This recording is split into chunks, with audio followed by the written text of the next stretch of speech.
പരിശുദ്ധമായ പുണ്യങ്ങളുടെ പൂക്കാലമായ ഈ റമദാൻ മാസത്തിൽ നമ്മളൊക്കെ നോമ്പെടുക്കാൻ വേണ്ടി മുന്നോട്ട് വരുന്നവരാണ്. വളരെ സന്തോഷത്തോടെ നോമ്പിൽ ഒരുപാട് ഇബാദത്തുകൾ നമ്മൾ ചെയ്യുന്നവരാണ്.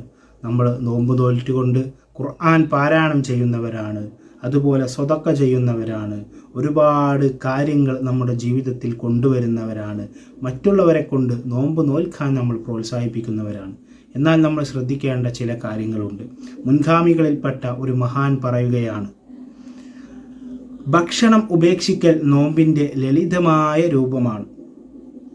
നീ നോമ്പെടുക്കാൻ ഉദ്ദേശിക്കുകയാണെങ്കിൽ ഹറാമുകളിൽ നിന്നും കളവുകളിൽ നിന്നും നിന്റെ ചെവി, കണ്ണ്, കാത് നോമ്പെടുക്കണം. അയൽവാസിയെ ഒരിക്കലും നീ ബുദ്ധിമുട്ടിക്കരുത് എന്ന് മഹാൻ പഠിപ്പിക്കുകയാണ്.